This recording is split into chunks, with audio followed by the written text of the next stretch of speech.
Hi, everyone. This is Christine Thompson with Beard & Warner. I'm the lead agent on the CT team there, and welcome to one of my other shows. I call them my service series videos. And today we're going to talk about HVAC and heating and cooling. And today I have with me Cesar Covarrubias. However, I always want to know how you like me to say your name. I hear you saying Cesar, and I've heard Cesar. What do you like? You know what? Caesar's fine. Or Cesar, right. Whatever it's easier. Caesar, I mean, it's just easier for people to always say it. Okay. It works fine either way. So we got Cesar here. He's with Service Plus. We were just talking about how he's actually expanding and going to be opening up a whole 7,000 square foot space and having a little bit of storefront in the front because he thought it would be nice for people to actually go in and be able to see the units. So Cesar, I wanted to just take a step back though before we can talk about all that.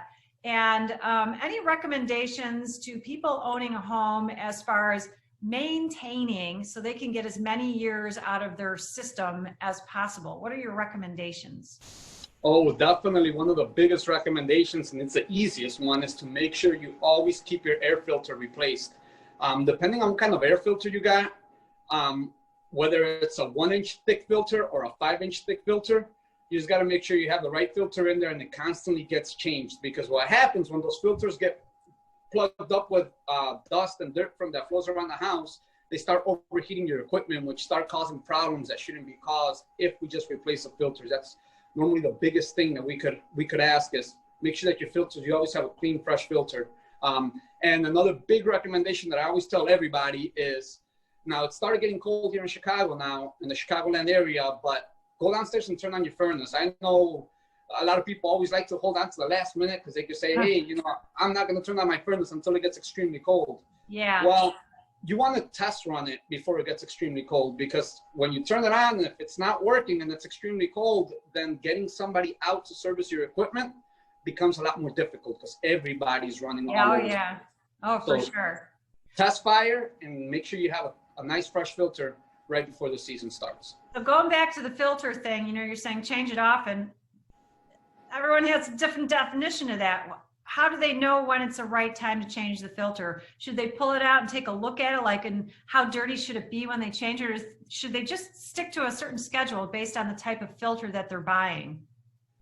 Well, as far as the filter goes, now you're either going to have one or another type of filter. You either have a 5-inch air filter in your furnace, and a 5-inch air filter will last you anywhere between 6 months to a year, depending on how much traffic the house has. You know, you have pets coming in. So is the filter like 5 inches thick, you're saying? Like it's really... Yeah, those are the air cleaners, right? Okay. You'll get about 6 months to 12 months out of those. Now, when you're doing the 1-inch filters, you could go to any local hardware store and pick up an expensive 1-inch filter, which we totally do not recommend. If you only have a 1-inch thick filter, you want to stick to the most basic filter you can, because what happens with those real thick filters, they end up reducing a lot of the airflow going through your furnace, which will also cause it to overheat. So definitely 3 months, 2 to 3 months is what you get out of a 1-inch filter. And I always recommend just getting the least expensive one, either the blue one or the next step up,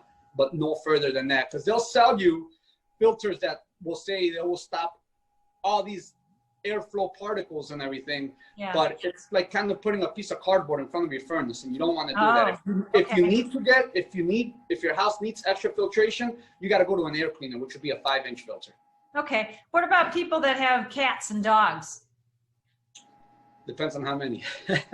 Well, let's say they had a dog and 2 cats. I would say check it monthly, check it every 2 months.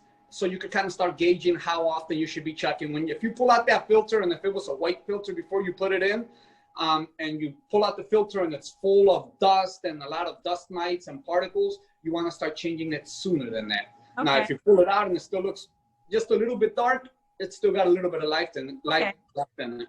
So people with, you know, pets and pet hair and stuff like that still get the standard filter. Yes. Still just get the standard filter. I see them in the stores like, oh, pet dander and this and that, you know, and get the nicer filter. Don't do it. Don't do it because you will cause an air restriction and you'll overheat your furnace. If due to allergies or any of those things, if you do need a better air filtration system, then you got to consider getting a 5-inch media filter installed. And when you switch to the 5-inch, that means now we got to get an HVAC guy out there and reconfigure the units a little bit so it fits in there. That's right. That's correct.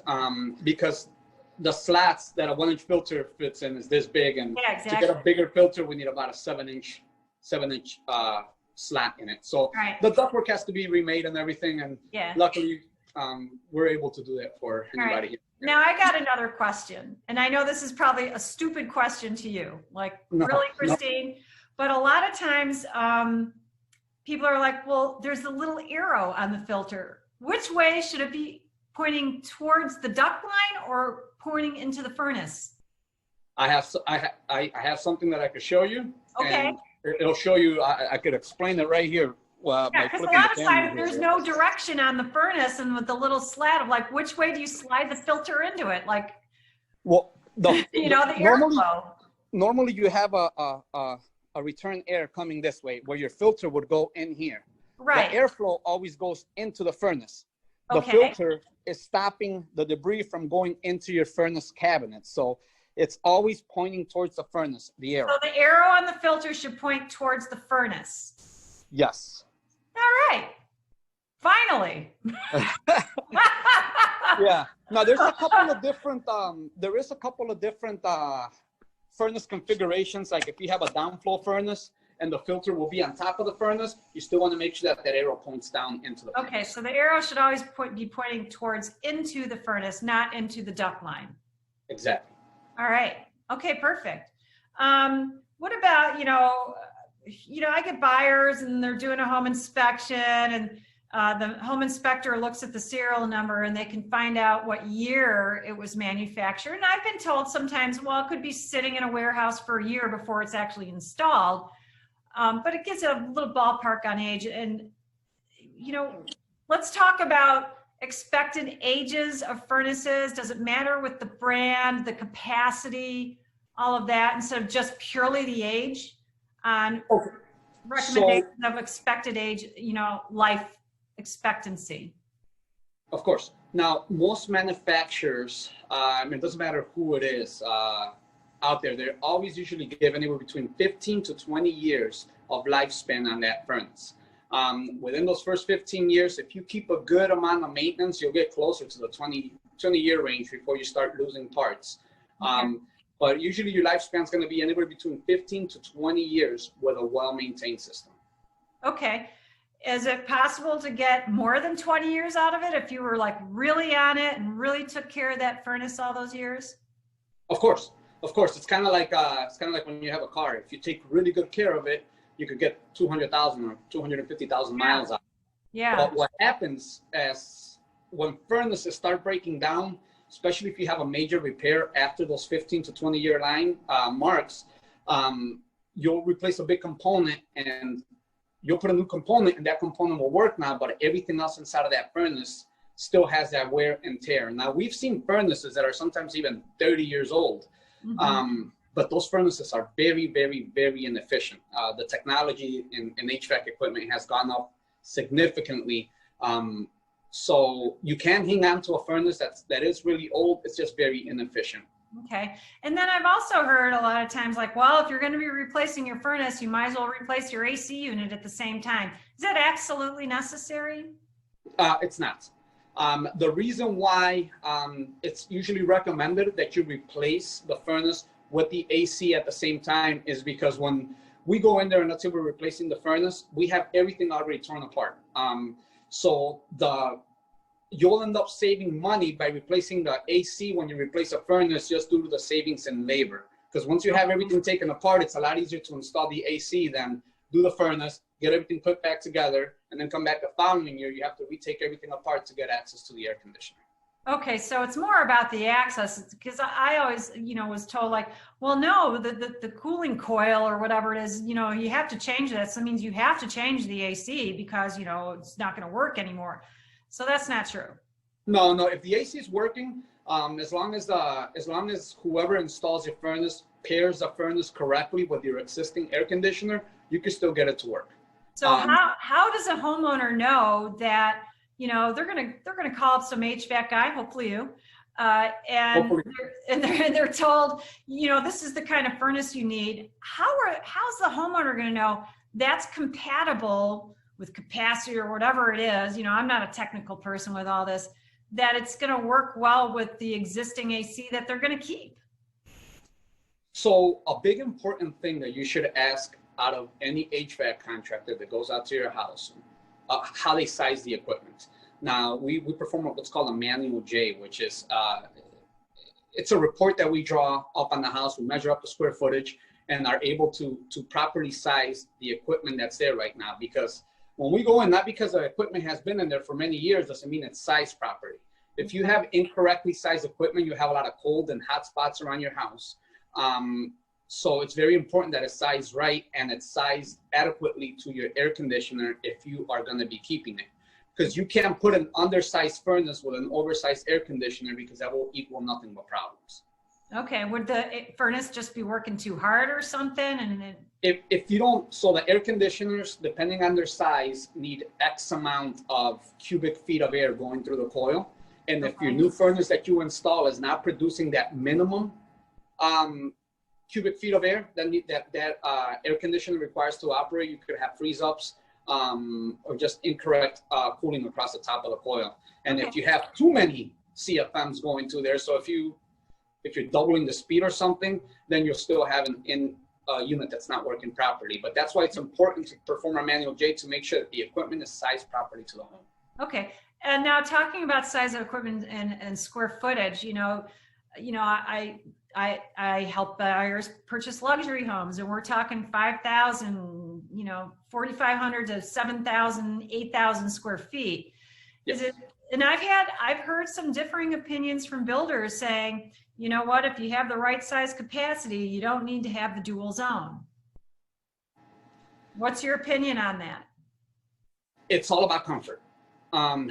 What happens when you have a massive, the biggest that they go is 5 tons in a residential application. At a 5-ton system, I've seen homes up to about almost 3,000 square feet that could run off of a single air conditioner or a single furnace. But what happens is it's very inefficient, number one.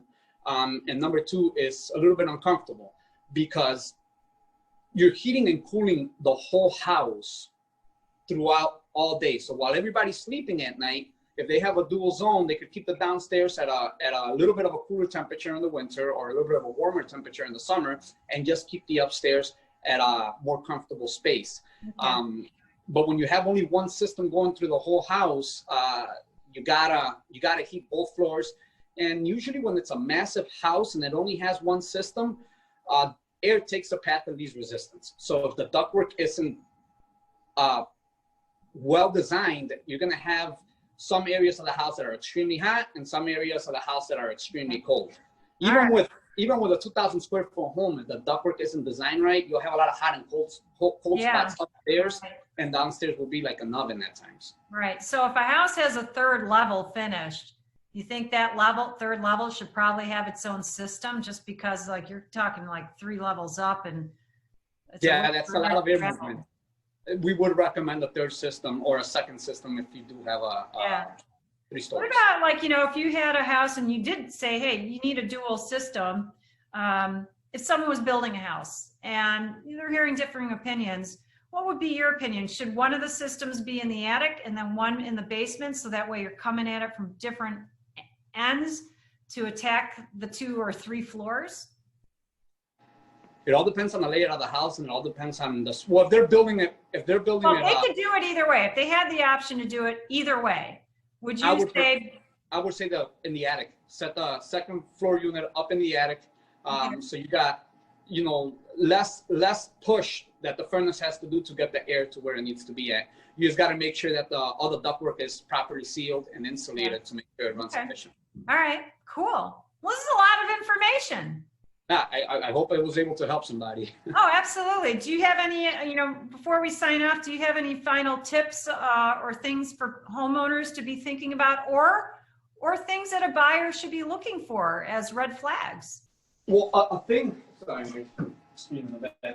that buyers should always consider is when you get a quote for HVAC equipment, ask the contractor to give you a couple of different options and to tell you why one option is different from the other. Our job as an HVAC contractor is to figure out the most efficient and cost-effective way to replace equipment, and at the same time, give the customer options. There is furnaces that will cost $2,000, and there's furnaces that will cost up to $7,000, $8,000, depending on what configuration you have. But there's a reason why one furnace is more expensive than the other. So homeowners should always ask those questions. Why is this one better, and why is it so much more? Okay. All right. Oh, I got just your name there. I'm sorry. You're back. That's okay. You're probably busy and you got calls coming in. Well, that's a great tip. So get multiple options so they can go make an educated decision on what kind of system that they want in their house. Exactly, because that different equipment, different options for different problems that your home might have. So the very important thing is to always tell your contractor when they come in, what are your pain points? What rooms are hot? What rooms are cold? So when they're doing the bid, they could actually take that into consideration. So you're not stuck making a big investment and having an uncomfortable home. Oh, well, good point. All right. Well, on that, I'm going to wrap it up. Cesar's information has been here this whole time. So you can call or text. Is it okay to text you? That I believe the number that we have is just a call, but we should have text set up here pretty soon. For right now. Okay. Well, at least you can call him, and you got his website address. And is there an email to your service center that they can email also? Yes, info@servicepluschicago.com. And we're going to make sure we have that posted for all of you watching. It's probably been up on the screen. And I appreciate everyone watching. This again, Cesar Covarrubias with Service Plus. Thank you so much for being here. I really appreciate your time. I know you're super, super busy. Yeah, we always have time for you, Christine. No problem. Anytime you need us, just reach out. Right back at you. Always time for you too. So everyone, thanks for watching. Call Cesar or me if you need more information or advice. And be sure to share and like this with everyone, because it's always good to be educated on all the different facets of home ownership. And this is why Cesar agreed to join me and put this information out there for all of you. So we hope that this has been very helpful for you, and please pass it along to anyone else that could use the information too. You guys all have a great day, and stay tuned for more shows. Thank you. Thanks, Cesar. Bye-bye. You have a good day. Bye-bye. You too. Bye.